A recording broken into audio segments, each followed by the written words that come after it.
सतनाम वाहिगुरु साहिब जी। सलोक संत शरण जो जन पर सो जन उदरण संत की निंदा नानका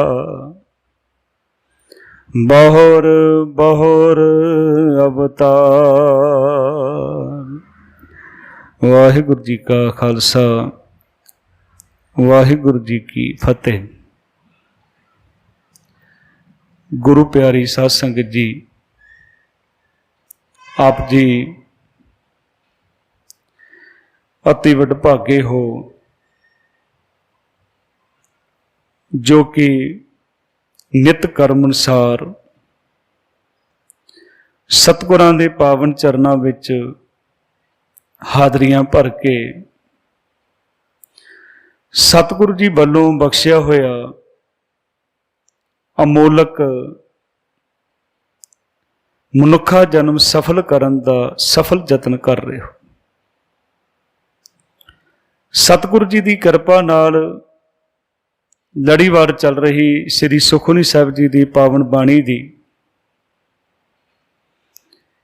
13वीं अष्टपदी अते पावन श्लोक की विचार अज आपां गुरु साहिब जी की किरपा नाल साझी करनी है। सतगुरु जी किरपा कर रहे हैं। संत शरण जो जन पर है। संत शब्द गुरबाणी दे विच अकाल पुरख वाहिगुरु जी वास्ते भी आया है, संत शब्द गुरु वास्ते भी आया है, ते संत शब्द गुरसिखां वास्ते भी आया है। साहब जी इत्थे किरपा कर रहे हैं कि जिहड़े प्रभु दे प्यारे गुरमुख प्यारे संत भाव गुरु दी शरण विच जिहड़ा आउंदा है उसनूं बहुत वड्डी बख्शिश प्राप्त हुंदी है। उस जीव दा उस मनुख दा उधार भाव उसनूं विकारां तो रहत कर दिंदा है। जिहड़े संत दी शरण विच आउंदे, संत शरण जो जन पर है सो जन उधरणहार संत की निंदा नानका बहुर बहुर अवतार। क्योंकि इस पूरी अष्टपदी का जिहड़ा सतगुरु महाराज ने विशा रखिया है वो निंदा दा है। साहब महाराज किरपा कर रहे हैं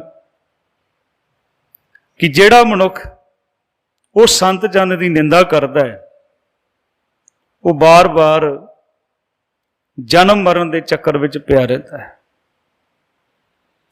अष्टपदी संत कै दुखन आरजा घटै। आरजा कहते उम्र। जिहड़ा संत दा निंदक है उहदी उम्र घटदी है। भाव निंदक तां 100 साल भी जींदे रहिंदे हैं। भाव उन्हां दी जिहड़ी जीवन दे विच जिन्ना भी जीवन बतीत करदे आ घाटे दा जीवन है। भावें 100 साल भी जींदे रहन।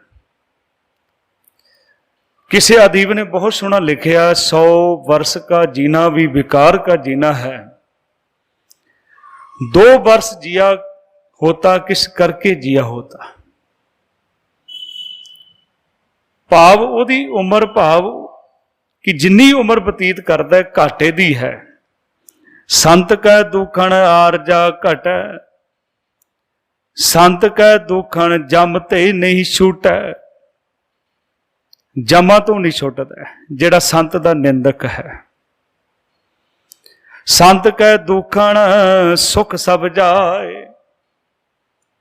ਉਹਦੀ ਜ਼ਿੰਦਗੀ ਦੇ ਵਿੱਚੋਂ ਸਾਰੇ ਸੁੱਖ ਚਲੇ ਜਾਂਦੇ। ਜਿਹੜਾ ਸੰਤ ਦਾ ਨਿੰਦਕ ਹੈ, ਸੰਤ ਕੈ ਦੁਖਣ ਨਰਕ ਮੈਂ ਪਾਏ, ਨਰਕਾਂ ਦਾ ਭਾਗੀ ਬਣਦਾ ਹੈ ਜਿਹੜਾ ਸੰਤ ਦਾ ਨਿੰਦਕ ਹੈ। ਸੰਤ ਕੈ ਦੁਖਣ ਮਤ ਹੋਏ ਮਲੀਨ, ਉਹਦੀ ਜਿਹੜੀ ਬੁੱਧ ਹੈ, ਮਤ ਹੈ, ਅਕਲ ਜਿਹੜੀ ਹੈ ਉਹ ਮੈਲੀ ਹੋ ਜਾਂਦੀ ਹੈ, ਚੰਗੀ ਸੋਚ ਖਤਮ ਹੋ ਜਾਂਦੀ ਹੈ। ਸੰਤ ਕੈ ਦੁਖਣ ਸੋਭਾ ਤੇ ਹੀਣ, ਸੋਭਾ ਤੋਂ ਹੀਣਾ ਹੋ ਜਾਂਦਾ ਹੈ। ਸੰਤ ਕੇ ਹਤੇ ਕੋ ਰੱਖੇ ਨਾ ਕੋਈ, ਜਿਹੜਾ ਸੰਤ ਵੱਲੋਂ ਫਟਕਾਰਿਆ ਜਾਂਦਾ ਉਹਨੂੰ ਕੋਈ ਰੱਖਣ ਲਈ ਤਿਆਰ ਨਹੀਂ ਹੈ। ਸੰਤ ਕੈ ਦੁਖਣ ਥਾਨ ਭ੍ਰਸ਼ਟ ਹੋਏ, ਜਿਹੜਾ ਸੰਤ ਦੀ ਨਿੰਦਾ ਕਰਦਾ ਹੈ, ਥਾਨ ਭ੍ਰਸ਼ਟ, ਥਾਨ ਕਿਹੜਾ? ਹਿਰਦਾ ਘਰ, ਉਹਦਾ ਭ੍ਰਸ਼ਟ ਹੋ ਜਾਂਦਾ, ਵਿਕਾਰਾਂ ਦੇ ਵਿੱਚ ਹੋ ਜਾਂਦਾ। ਪਰ ਨਾਲ ਗੁਰੂ ਸਾਹਿਬ ਕਹਿੰਦੇ ਸੰਤ ਕਿਰਪਾਲ ਕਿਰਪਾ ਜੇ ਕਰ, ਹਾਂ ਸੰਤ ਕਿਰਪਾਲੂ ਬਣ ਕੇ ਜਿਸ ਜੀਵ ਤੇ ਕਿਰਪਾ ਕਰ ਦਿੰਦੇ ਆ। ਨਾਨਕ ਸੰਤ ਸੰਗ ਨਿੰਦਕ ਭੀ ਤਰ, ਤੇ ਉਹ ਨਿੰਦਕ ਦਾ ਵੀ ਉਧਾਰ ਹੋ ਜਾਂਦਾ ਹੈ। ਗੰਗਾ ਦੇ ਕਿਨਾਰੇ ਕਬੀਰ ਸਾਹਿਬ ਦੇ ਸਮੇਂ ਵਿੱਚ ਇੱਕ ਪੰਡਤ ਸੀ ਤੇ ਪ੍ਰਵਚਨ ਕਰਦਾ ਸੀ, ਕਿਉਂਕਿ ਮਹਾਨ ਕ੍ਰਾਂਤੀਕਾਰੀ ਹੋਏ ਆ ਕਬੀਰ ਸਾਹਿਬ ਜੀ, ਤੇ ਉਹਨਾਂ ਦਾ ਵਿਰੋਧ ਕੀਤਾ ਜਾਂਦਾ ਸੀ, ਉਹਨਾਂ ਦੀ ਨਿੰਦਾ ਕੀਤੀ ਸੀ। ਇੱਕ ਤਾਂ ਪਰਿਭਾਸ਼ਾ ਸਮਝ ਲੈਣੀ ਚਾਹੀਦੀ ਨਿੰਦਾ ਕੀ ਹੈ। ਫੁੱਲਾਂ ਨੂੰ ਕੰਢੇ ਕਹਿਣਾ ਇਹ ਨਿੰਦਾ ਹੈ, ਕੰਢਿਆਂ ਨੂੰ ਫੁੱਲ ਕਹੀ ਜਾਣਾ ਇਹ ਝੂਠੀ ਉਸਤਤ ਹੈ। ਕਲਗੀਧਰ ਪਾਤਸ਼ਾਹ ਸਾਹਿਬ ਗੁਰੂ ਗੋਬਿੰਦ ਸਿੰਘ ਜੀ ਮਹਾਰਾਜ ਨੂੰ ਸਿੱਖਿਆ ਨੂੰ ਪੁੱਛਿਆ, ਗੁਰੂ ਮਹਾਰਾਜ ਇਸ ਬਾਰੇ ਸਮਝਾਇਆ ਜਾਏ ਨਿੰਦਾ ਤੇ ਉਸਤਤ। ਸਾਹਿਬ ਜੀ ਨੇ ਬੜਾ ਸੋਹਣਾ ਜਵਾਬ ਦਿੱਤਾ, ਕਹਿੰਦੇ ਜੇ ਨਿੰਦਾ ਕਰਨੀ ਤੇ ਆਪਣੀ ਕਰਨੀ ਹੈ, ਜੇ ਉਸਤਤ ਕਰਨੀ ਹੈ ਤੇ ਪ੍ਰਮਾਤਮਾ ਅਕਾਲ ਪੁਰਖ ਦੀ ਕਰਨੀ ਹੈ। ਕਿ ਐਸਾ ਨਹੀਂ ਕਿ ਫੁੱਲਾਂ ਨੂੰ ਕੰਢੇ ਕਹੀ ਜਾਣਾ, ਕੰਢਿਆਂ ਨੂੰ ਫੁੱਲ ਕਹੀ ਜਾਣਾ। ਹੁਣ ਕਬੀਰ ਸਾਹਿਬ ਸੱਚ ਦਾ ਪ੍ਰਚਾਰ ਕਰ ਰਹੇ ਆ, ਤੇ ਉਹ ਪੰਡਤ ਜਿਹੜਾ ਹੈ ਲੋਕਾਂ ਨੂੰ ਲੈ ਕੇ ਬੈਠਦਾ ਹੈ, ਪ੍ਰਵਚਨ ਕਰਦਾ ਹੈ, ਤੇ ਜਿਆਦੀ ਨਿੰਦਾ ਜਿਹੜੀ ਹੈ ਉਹ ਕਬੀਰ ਸਾਹਿਬ ਦੀ ਕਰਦਾ ਹੈ। ਉਹਨਾਂ ਲੋਕਾਂ ਦੇ ਵਿੱਚ ਕਬੀਰ ਸਾਹਿਬ ਦਾ ਪੁੱਤਰ ਕਮਾਲ ਵੀ ਬੈਠਾ ਹੈ। ਘਰ ਆਇਆ ਤੇ ਕਹਿਣ ਲੱਗਾ, ਪਿਤਾ ਜੀ ਉਹ ਫਲਾਨਾ ਪੰਡਤ ਗੰਗਾ ਦੇ ਕਿਨਾਰੇ ਬੈਠਾ ਪ੍ਰਵਚਨ ਕਰਦਾ, ਪਰ ਤੁਹਾਡੀ ਨਿੰਦਾ ਜ਼ਿਆਦਾ ਕਰਦਾ। ਅੱਛਾ, ਕੱਲ ਉਸ ਨੂੰ ਕੁਝ ਭੇਟਾ ਦੇ ਕੇ ਆਈ, ਫਿਰ ਥੋੜੇ ਦਿਨ ਬਾਅਦ ਆ ਕੇ ਉਹਨੂੰ ਪ੍ਰਸ਼ਾਦਾ ਵੀ ਛਕਾਇਆ ਕਰ, ਰੋਜ਼ ਪ੍ਰਸ਼ਾਦਾ ਲੈ ਕੇ ਜਾਇਆ ਕਰ, ਉਹਨੂੰ ਵਸਤਰ ਵੀ ਦੇ। ਤੇ ਉਹ ਰੋਜ਼ ਜਾਂਦਾ ਸੀ, ਕੁਝ ਭੇਟਾ ਵੀ ਦਿੰਦਾ ਸੀ, ਲੰਗਰ ਵੀ ਲੈ ਜਾਣਾ, ਕੱਪੜੇ ਵੀ ਦੇ ਦੇਣੇ। ਇੱਕ ਦਿਨ ਪੰਡਤ ਨੇ ਪੁੱਛਿਆ, ਬੇਟਾ ਤੂੰ ਬੜੀ ਸੇਵਾ ਕਰਦਾ ਹੈ, ਬੜੇ ਭਾਗਾਂ ਵਾਲੇ ਤੇਰੇ ਮਾਤਾ ਪਿਤਾ, ਤੇਰੇ ਪਿਤਾ ਦਾ ਨਾਮ ਕੀ ਹੈ? ਕਹਿਣ ਲੱਗਾ, ਮੇਰੇ ਪਿਤਾ ਦਾ ਨਾਮ ਕਬੀਰ ਸਾਹਿਬ ਹੈ। ਇੱਕਦਮ ਝਟਕਾ ਲੱਗਾ ਕਿ ਮੈਂ ਤਾਂ ਉਹਦੀ ਨਿੰਦਾ ਕਰਦਾ ਤੇ ਇਹ ਮੈਨੂੰ ਲੰਗਰ ਵੀ ਛਕਾ ਰਿਹਾ, ਕੱਪੜੇ ਵੀ ਲਿਆ ਕੇ। ਬੇਟਾ ਅੱਜ ਤੋਂ ਬਾਅਦ ਮੈਂ ਤੇਰੇ ਪਿਤਾ ਦੀ ਨਿੰਦਾ ਨਹੀਂ ਕਰਾਂਗਾ। ਘਰ ਆ ਕੇ ਦੱਸਦਾ ਕਮਾਲ, ਪਿਤਾ ਜੀ ਪੰਡਤ ਜੀ ਕਹਿੰਦੇ ਅੱਜ ਤੋਂ ਨਿੰਦਾ ਨਹੀਂ ਕਰਾਂਗਾ, ਕਹਿੰਦੇ ਫਿਰ ਖਾਣਾ ਪੀਣਾ ਬੰਦ ਕਰ ਦਿਓ, ਅੱਜ ਤੋਂ ਬਾਅਦ ਲੰਗਰ ਨਹੀਂ ਲੈ। ਕਿਉਂ? ਕਿਉਂਕਿ ਸਾਡਾ ਕੰਮ ਕਰਦਾ ਸੀ ਤੇ ਸਾਡਾ ਫਰਜ਼ ਸੀ ਕਿ ਅਸੀਂ ਉਸ ਨੂੰ ਉਸ ਕੀਤੇ ਹੋਏ ਕੰਮ ਦਾ ਉਹਦੀ ਭੇਟਾ ਦਿੱਤੀ ਜਾਏ। ਹੁਣ ਉਹ ਹਟ ਗਿਆ। ਕਬੀਰ ਸਾਹਿਬ ਆਪ ਹੀ ਕਹਿੰਦੇ ਆ, ਕਹਿੰਦੇ ਘਬਰਾਉਣਾ ਨਹੀਂ ਚਾਹੀਦਾ, ਨਿੰਦਾ ਹੋਏ ਤਾਂ ਬੈਕੁੰਠ ਜਾਈ। ਬੜੀ ਸੋਹਣੀ ਉਦਾਹਰਨ ਦਿੱਤੀ ਉਸੇ ਸ਼ਬਦ ਵਿੱਚ, ਕਹਿੰਦੇ ਨਿੰਦਾ ਬਾਪ ਨਿੰਦਾ ਮਹਿਤਾਰੀ, ਮਹਿਤਾਰੀ ਕਹਿੰਦੇ ਮਾਂ।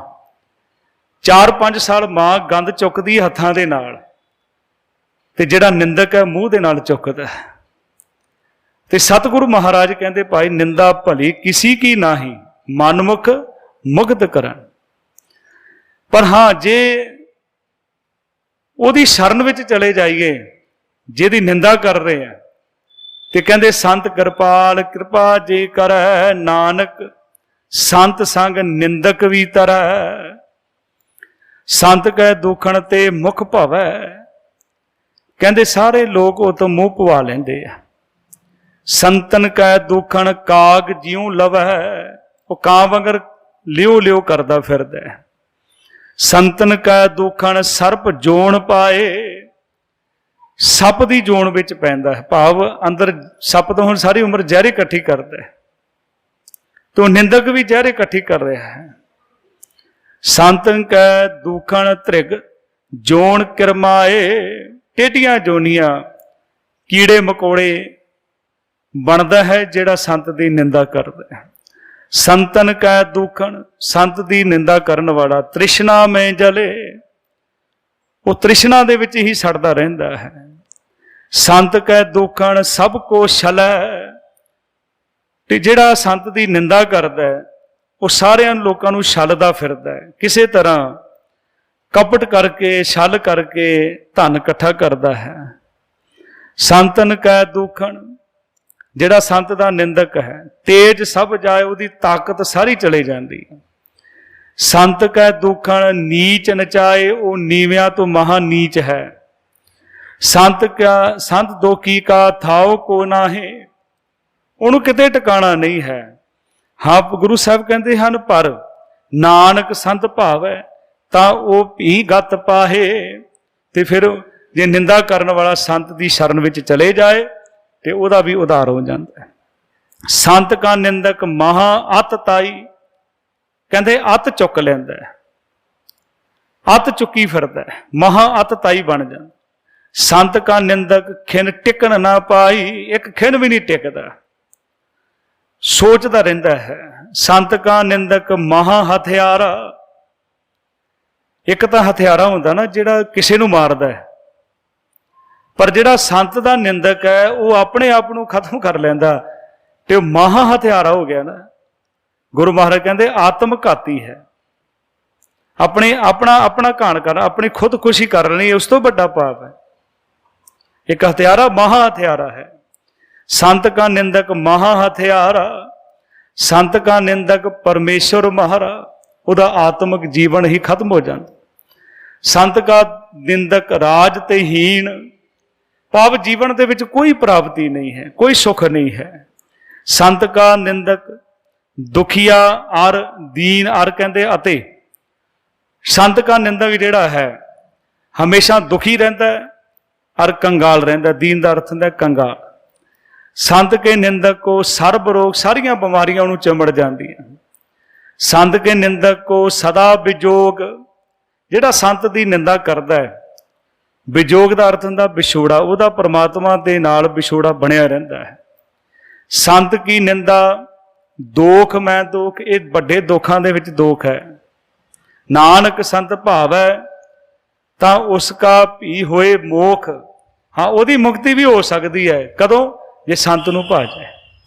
ਸੰਤ ਕਾ ਦੋਖੀ ਸਦਾ ਅਪਵਿੱਤ, ਉਹ ਅੰਦਰੋਂ ਮੈਲਾ ਰਹਿੰਦਾ, ਮਨ ਕਰਕੇ ਮੈਲਾ ਹੈ, ਅੰਦਰ ਮੈਲ ਹੈ ਭਰੀ ਹੋਈ ਹੈ। ਸੰਤ ਕਾ ਦੋਖੀ ਕਿਸੇ ਕਾ ਨਹੀਂ ਮਿੱਤ, ਉਹਨੇ ਕਿਸੇ ਨੂੰ ਨਹੀਂ ਛੱਡਣਾ, ਭਾਵੇਂ ਮਾਂ ਬਾਪ ਹੋਣ, ਭੈਣ ਭਰਾ ਹੋਣ, ਕੋਈ ਦੋਸਤ ਮਿੱਤਰ ਹੋਵੇ, ਉਹਨੇ ਆਪਣਾ ਕੰਮ ਚਲਾਈ ਦੇਣਾ ਹੈ, ਕਿਸੇ ਦਾ ਮਿੱਤ ਨਹੀਂ ਹੈ। ਸੰਤ ਕਾ ਦੋਖੀ ਕਿਸੇ ਕਾ ਨਹੀਂ ਮਿੱਤ, ਸੰਤ ਕੇ ਦੋਖੀ ਕੋ ਡਾਣ ਲਾਗੇ, ਉਹਨੂੰ ਡੰਨ ਲੱਗਦਾ, ਜਮਾਂ ਦਾ ਡੰਨ ਲੱਗਦਾ। ਸੰਤ ਕੇ ਦੋਖੀ ਕੋ ਸਭ ਤੇ ਆ ਕੇ, ਫਿਰ ਇੱਕ ਦਿਨ ਐਸਾ ਹੁੰਦਾ ਹੈ ਸਾਰੇ ਉਹਦੇ ਤੋਂ ਦੂਰ ਹੋਣਾ ਸ਼ੁਰੂ ਹੋ ਜਾਂਦੇ ਹਨ। ਸੰਤ ਕਾ ਦੋਖੀ ਮਹਾ ਹੰਕਾਰੀ, ਇੱਕ ਤਾਂ ਹੰਕਾਰੀ ਹੋ ਕੇ ਮਹਾ ਹੰਕਾਰੀ ਹੋ ਗਿਆ ਹੈ। ਸੰਤ ਕਾ ਦੋਖੀ ਸਦਾ ਵਿਕਾਰੀ, ਉਹ ਸਦਾ ਵਿਕਾਰਾਂ ਦੇ ਵਿੱਚ ਜੀਵਨ ਬਤੀਤ ਕਰਦਾ ਹੈ। ਸੰਤ ਕਾ ਦੋਖੀ ਜਨਮੈ ਮਰੇ, ਜਿਹੜਾ ਸੰਤ ਦੀ ਨਿੰਦਾ ਕਰਦਾ ਹੈ ਜੰਮਦਾ ਮਰਦਾ ਹੈ। ਸੰਤ ਕੀ ਦੁਖਣਾ ਸੁਖ ਤੇ ਟਰੈ, ਜਿਹੜਾ ਨਿੰਦਕ ਹੈ ਉਹ ਸੁੱਖਾਂ ਤੋਂ ਵੀ ਟਲ ਜਾਂਦਾ, ਭਾਵ ਸੁੱਖ ਵੀ ਉਤੋਂ ਦੂਰ ਹੋ ਜਾਂਦੇ ਆ। ਸੰਤ ਕੇ ਦੋਖੀ ਕੋ ਨਾਹੀ ਠਾਓ, ਕੋਈ ਟਿਕਾਣਾ ਨਹੀਂ ਹੈ। ਹਾਂ, ਫਿਰ ਗੁਰੂ ਸਾਹਿਬ ਕਹਿੰਦੇ ਨਾਨਕ ਸੰਤ ਭਾਵੈ ਤਾਂ ਲਏ ਮਿਲਾਏ, ਹਾਂ ਕਿਰਪਾ ਕਰਦੇ ਪ੍ਰਮਾਤਮਾ ਫਿਰ ਉਹਨੂੰ ਸੰਤ ਜਿਹੜਾ ਹੈ ਆਪਣੇ ਨਾਲ ਮਿਲਾ ਲੈਂਦਾ ਹੈ। संत का दोखी अध बीच ते टूटे। कोई भी काम करदा है वो सिरे नहीं चढ़दा, किते जांदा ते अध विच वापस आउणा पैंदा है। कोई काम करदा अद्धा ही काम हुंदा, पूरा काम कोई भी नहीं हुंदा। जिहड़ा निंदक है संत का दोखी अध बीच ते टूटा। संत का दोखी किते काज ना पहुंचे, किसे काम दे विच उहदी पहुंच नहीं है, अधूरा जीवन रह जाता है। संत के दोखी को वो ध्यान भरमाइए। कहते इदा समझना चाहिए जिहड़ा संत का दोखी है, निंदक है, इस तरह है कि जिसनों किसी को सजा देनी हो ना, जंगल में छड्डिया उसकी हालत की होंगी है, उदा की उसकी हालत हो जाती। संत का दोखी उजड़ पाइए, ओजड़ बन जाता है। संत का दोखी अंतर ते थोथा, थोथा कहते खाली, अंदरों खाली होंदा है। संत का दोखी अंतर ते थोथा, किन्ना खाली है। ज्यों सास बिना मृतक की लोथा। आ जिहड़ी डैड बॉडी हुंदी है मृतक दी, मुर्दा जिहड़ा हुंदा उहदे विच सवास थोड़े हुंदे आ। इसे तरह जिहड़ा संत दा निंदक है वो भी अंदरों खाली है। संत का दोखी अंतर ते थोथा, ज्यों सास बिना मृतक की लोथा। संत के दोखी की जड़ किशना, कोई मूल नहीं है उसका। आपन बीज आपे ही खाए, बीज का भी आप ही है, फिर उन्होंने खाना भी पैंदा है। संत के दोखी को अवर ना राखण हार। हाँ, जिहड़ा संत का निंदक है उन्होंने कोई भी नहीं रखता, किते भी ढोई नहीं है। हाँ, फिर सतगुरु कहते नानक संत भावे तां लहे उबार, उन्हां विकारां तो बचा लैंदा है। संत का दोखी, संत का निंदक जिहड़ा है, इयों बिल लाए वो इदां तड़फदा है। किस तरह, ज्यों जल बिहूण मछली तड़फड़ाए। पानी तो बाहर कर दो मच्छी नूं, मच्छी तड़फ तड़फ के मर जाती है। तो जिहड़ा संत का निंदक है उसकी भी हालत साहिब जी कहते इस तरह की हो जाती है। संत का दोखी भूखा नहीं राजे, वो हमेशा भुखा रहिंदा है। रोटियां तो खाता है पर अंदरों खाली है। संत का दोखी भूखा नहीं राजे। फिर उदाहरण दी, ज्यों पावक ईंधन नहीं धरापै। ईंधन कहते बालन, पावक कहते अग नूं। अग दे विच जिन्ना मर्जी बालन पाई जाओ तो वो अग रजदी नहीं है, जंगलों के जंगल सड़ जाते हैं। संत का दोखी छूटे अकेला, वो कला रह जाता है। बहुतियां विच रह के भी कला होंदा है। किस तरह होंदा, कहते ज्यों बुआड़ तिल खेत माहे दोहेला। जिहड़ा तिलों के विच तेल होंदा ना, वो तो किसान लै जाता है, बाकी तिलों नूं उत्थे छड्ड दिंदा, वो बूटे उत्थे छड्ड दिंदा बुआड़। नानक सतगुरु जी कहते नानक गुरु ना चेतनी मन अपने सुचेत, छूटे तिल बुआड़ ज्यों सुने अंदर खेत। ज्यों बुआड़ तिल खेत माहे दोहेला। संत का दोखी, जिहड़ा संत का निंदक है, धर्म ते रहत, उन्होंने धर्म नाल कोई लेना देना नहीं है। संत का दोखी सद मिथ्या कहत, जो कहता झूठा कहता, झूठ कहता है। पर सतगुरु जी कहते किरत निंदक का धुर ही पिया। क्योंकि जिहड़ा असीं काम बार बार करते हैं वो साडा सुभाव बन जाता है। जिहड़ी गलती बार बार करते हैं सुभाव दे विच आ जाती है, फिर असीं उसनूं बदल नहीं सकते, साडा एक सुभाव बन जाता है। बड़ा सोहना किसी ने लिखिया, कहते हुण आपां अंग्रेजी विच हैबिट लिखते हैं, हैबिट दा सुभाव HABIT। जे तुसीं H ला दिओ हैबिट, A ला दिओ फिर बिट, B ला दिओ इट, मतलब इन्ना मजबूत वो शब्द है। जे वो भी सुभाव है, वो भी इन्ना कड़कपन है, सुभाव जिहड़ा बन जाता है। तो सतगुरु महाराज कहते वो कर्म जिद्दां दे करदा ना, कर्मां दे फिर सुभाव बन जाते हैं। हुण चोर एक बारी चोरी करता, मार पैंदी, फिर उन्होंने आदत पैंदी, करदा करदा पक्का चोर बन जाता है। संत का दोखी सत मिथ्या कहत, किरत निंदक का धुर ही पिया। पर हुंदा तो ही है, नानक जो तिस भावै सोई थिया। वही हुंदा जो परमात्मा नूं भाउंदा है। संत का दोखी बिगड़ रूप हो जाए। कोई उन्होंने देखण वास्ते, उसकी शक्ल देखण वास्ते तैयार नहीं है। पर उन्हां दी शक्ल ਜਿਹੜੇ नाम जपदे आ, रोज तुसीं पढ़दे हो, जिनी नाम ते आया गए मशक्कत घाल, नानक ते मुख उजले, उन्हां दे मुख उजले, केती छुट्टी ना, सही सुंदर सोहणे साध संग जिन बहने। ते साहब महाराज कहते उन्हां दा जिहड़ा निंदक है संत दा, उहदा रूप ही बिगड़िया बन जाता है, शक्ल उहदी बिगड़ी जी बन जाती है। संत का दोखी बिगड़ रूप हो जाए, संत के दोखी को दरगाह मिल है सजाए, उन्होंने फिर दरगाह विच सजा मिलती है। संत का दोखी सदा सहकाइए, सहकदा है, तरले लैंदा है संत का निंदक जिहड़ा है। संत का दोखी ना मरे ना जवाइए, वो तो फिर कहते हैं आत्मक तौर पर खत्म ही हो गया है, ना मरता है ना जींदा है। संत के दोखी की पूजा ना आसा, कोई ओदी आस पूरी नहीं होती। संत का दोखी, संत दा निंदक जिहड़ा उठ चले निराशा, वो संसार तो उठ के चले जाता। रहन बिहानी पछताणी उठ चली गई निराश, सारी जिंदगी की रात उहदी व्यर्थ चले जाती है। ते सतगुरु महाराज कहते भाई संत कह दोख ना तृष्ट है कोई। हाँ, संत की निंदा करके कोई रजिया नहीं है। जैसा भाव है तैसा कोई होए, जिद्दां परमात्मा नूं भाउंदा, क्योंकि उहदे कर्म इदां दे, उहदा सुभाव बन गया है। पिया किरत ना मेटे कोई, वो जिहड़ा उहदा सुभाव बन गया उहनूं कोई नहीं खत्म कर सकता। पिया किरत ना मेटे कोई, नानक जाने सच्चा सोए। सब कट तिसके, ये सारे हिरदे घर भाव सारा संसार परमात्मा दा, वो करने हार, वो परमात्मा करता है। इस करके सदा सदा तिसको नमस्कार, सदा वो परमात्मा नूं नमस्कार है। प्रभ की उस्तत किन्नी करनी है, कहते करो दिन रात, दिन रात उहदी उस्तत करो, दिन रात उहदे गुण गाउने, उहदी महिमा गायन करनी है। हुण साडे मन विच सवाल होया भी अठे पैर किद्दां जप सकदे आ, उहदा डर रखना, उहदे भाव दे विच रहना, उहदे प्रेम दे विच रहना ही उहदी भगती है। प्रभ की उस्तत करो संत, प्रभ की उस्तत करो दिन रात, तिसे ध्यावो सास ग्रास।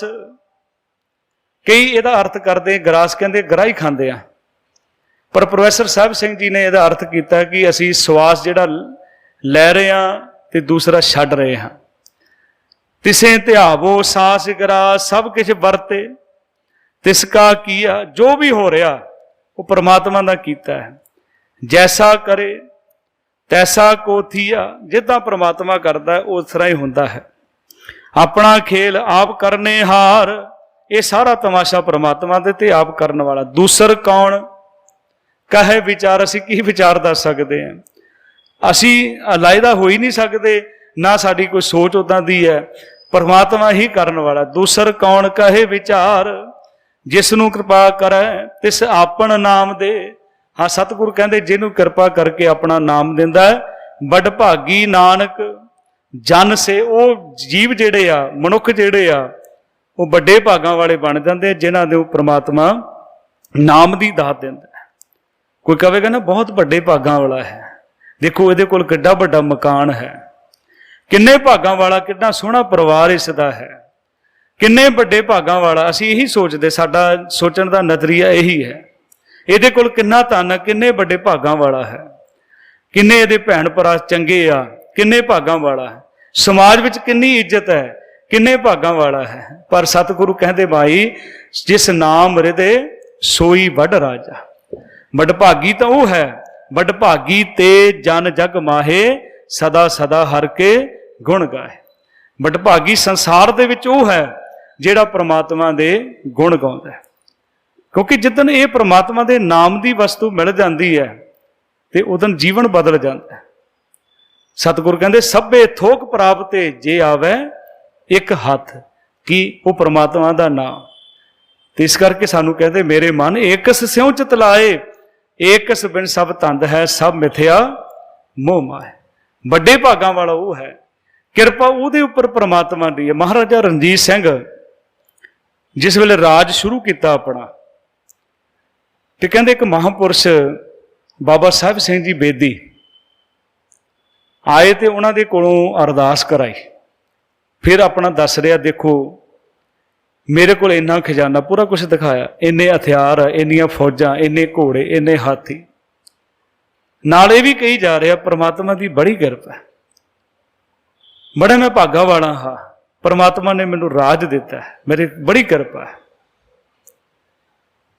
तो उन्होंने महापुरुषों ने पूछा, कहने लगे रणजीत सिंह ये दस जपजी साहब कंठ है? कहने लगा नहीं। कहते जिदन उदन कहीं भी किरपा है, जिदन तेनों जपजी साहब कंठ हो गया। ये तो राज अज है, कल चले जाएगा, पर वो किरपा है जिहड़ी दुनिया उन्होंने खो नहीं सकती।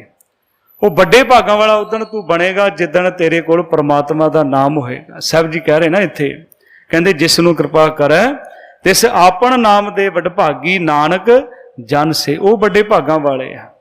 सतगुरु जी का शब्द है, कहते जिस नाम हृदय सोई वड राजा, जिस नाम हृदय तिस पूरे काजा। ओदा कोई काम नहीं रोकदा। जिस नाम हृदय 3 कोट धन पाए। असी तो एक तरह का धन इकट्ठा कर रहे हैं ना, कहते करोड़ों प्रकार का धन मिल जाएगा जिहदे कोल परमात्मा का नाम है। जिस नाम हृदय 3 कोट धन पाए, नाम बिना जन्म बिरथा जाए। नाम तो बिना जन्म व्यर्थ है। तिस सलाही जिस हर धन रास। हाँ, उन्होंने सलाहना करना है, उहदी उस्तत करनी है। जिहड़ा रास पूंजी नाम दी दिंदा परमात्मा, तिस सलाही जिस हर धन रास, से वडभागी जिस गुर मस्तक हाथ। वो बड़े भागां वाले आ जिन्हां दे मत्थे दे उपर गुरु दा हथ है। ते सब महाराज इत्थे कृपा कर रहे हैं, कहते जिसनों कृपा करे तिस आपन नाम दे वडभागी, नानक जन से। वो बड़े भागां वाला है, बहुत भागां वाले, बड़े भागां वाले हो, क्योंकि संगत करनी भी बड़े भागां की निशानी है। मैं परसों भी बेनती कर रहा सी, गुरु नानक साहब को लैना गया, लैने ने कहा गुरु महाराज मैं घोड़ी ते चढ़ के आया, तुसी पैदल। कहन लगे लैणिया ये गल्लां छड्ड दे, मेरे को आउंदा ही उही है जिहनूं मैं लैके आउंदा, संगत विच आ ही हो सकदे आ। भाई गुरदास साहब जी का विश्वास है कि सिखा जदों तू घरों निकलदा है ना, गुरु बाहर खड़ा है, तेनू लैण आया है। चरण शरण गुर एक पैंडा जाए चल, सत गुर कोट पैंडा आगे होए लेते। मेरे को आउंदा ही वो है, बड़ भागी हर संगत पावे, भागहीन भ्रम चोटा खावे, बिन भागा सत संग ना लभे, बिन संगत मैल परिजे जी। ये भी तो संगत है। जे असीं कल्ले बैठ के भी पाठ करना, एक सिख दो साध संग पंजी परमेश्वर संग करना। गुरु महाराज ने यही आख्या कि सिख किसी शक्ल का नाम सिख नहीं है, सिख साडी सुरत जिहड़ी है, तो ये शब्द जिहड़ा गुरु का है, तो उसनूं असीं जीवन दे विच कमाउणा। शब्द गुरु सुरत धुन चेला, साडी जिहड़ी सुरत है वो चेला बन जाए। शब्द साडा गुरु है। गुरु साहब महाराज कृपा करन, होइयां भुलां दी खिमा बख्शनी। बुलाओ फतेह। वाहिगुरू जी का खालसा, वाहिगुरू जी की फतेह।